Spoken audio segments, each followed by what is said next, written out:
Պատերազմները միշտ չէ, որ սկսվում են զենքով, երբեմն դրանք սկսվում են դպրոցական դասագրքից։ Այն, ինչ այսօր սովորում է 11-ամյա երեխան, վաղը կարող է դառնալ նրա քաղաքական համոզմունքը։ Ադրբեջանում պատմություն սկսում են ուսումնասիրել արդեն 5-րդ դասարանից։ 2024 թվականին հրատարակված Ադրբեջանի պատմություն դասագրքում Հայաստանի ներկայիս տարածքի վերաբերյալ ներկայացվում են պնդումներ, որոնք ձևավորում են ամբողջական քաղաքական նարատիվ։ Ադրբեջանագետ Տաթևիկ Հայրապետյանը թարգմանել է դասագրքի 110-րդ էջում տեղ գտած տեքստից մի հատված։ Հայկական ԽՍՀ-ն ստեղծվել է պատմական ադրբեջանական հողերի արևմտյան մասում։ Հետագայում Մոսկվայի ղեկավարությունը ադրբեջանական ԽՍՀ-ին պատկանող հողերի մի մասը, ներառյալ Շարուր Դերալայազը եւ արևմտյան Զանգեզուրը, փոխանցեց հայկական ԽՍՀ-ին։ Արդյունքում Ադրբեջանը բաժանվեց Նախիջևանից։ Մեր հայրենակիցները, որոնք բռնի տեղահանվել էին իրենց պապենական հողերից, հետագայում ձևավորեցին արևմտյան Ադրբեջանի համայնքը։ Այս համայնքը միջազգային կազմակերպություններում պաշտպանում է արևմտյան Ադրբեջանում մեր պատմական ժառանգության պահպանումը եւ տեղահանված բնակչության իրավունքները, նրանք շարունակում են պայքարել իրենց հայրենիք վերադառնալու համար։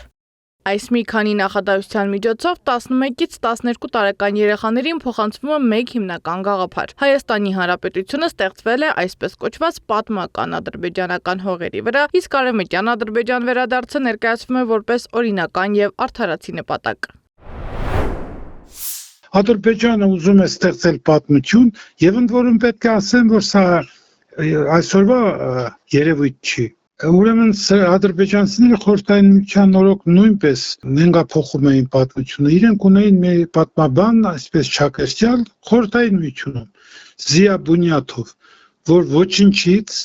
ստեղծում էր ադրբեջանական պատմությունը հենց խորհրդային միության գիտական հաստատություններում։ 112-րդ էջում արդեն ներկայացվում է մեկ այլ գաղափարական շղթա, ըստ որի Արցախի քրիստոնյա բնակչությունն իբր ալբանական ծագում ունի, իսկ Հայաստանի գործողությունները ներկայացվում են որպես Ադրբեջանի նկատմամբ տարածքային պահանջների հետևանք։ Պատահական չէ, որ Ղարաբաղում արմատացած քրիստոնյա բնակչությանը հայերն անվանում են դարձի եկած։ Հայկական ԽՍՀ ղեկավարները բազմիցս փորձել են բռնակցել այս տարածքը, բայց նրանց ջանքերն անհաջող են եղել։ 20-րդ դարի վերջում ԽՍՀ ղեկավարությունը փոխվեց, օգտվելով իրավիճակից Հայաստանը սկսեց տարածքային պահանջներ ներկայացնել Ադրբեջանին։ Սկսվեց արևմտյան Ադրբեջանում բնակվող ադրբեջանցիների բռնի տեղահանումը։ Հայ ազգայնականները հավաքվեցին Երևանում եւ այլ քաղաքներում, վանկարկելով Հայաստան առանց թուրքերի եւ մերժիչ թուրքերին կարգախոսներ։ Այս ամենը կանխամտածված եւ նենգ ծրագրի մաս էր։ Հայերը պետք է ամբողջությամբ արտաքսվեն արևմտյան Ադրբեջանից։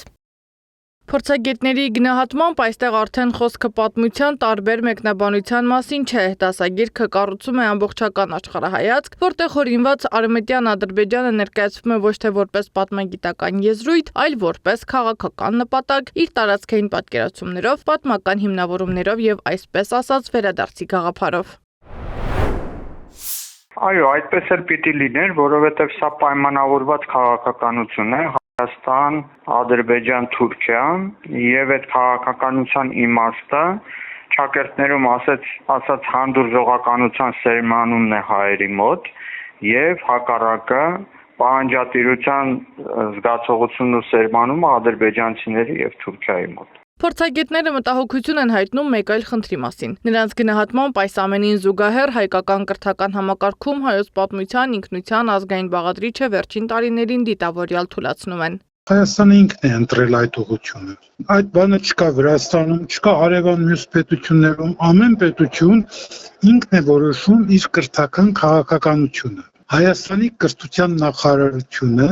կատարել է կառավարության որոշումը։ Նրանք այդ որոշումների համապատասխան պաշտոնյաներ են ընտրում, պաշտոնյաները իրականացնում են այդ որոշումները։ Հայաստանում խնդիր է դրված, որ պետք է պատրաստել այնպիսի քաղաքացի, որը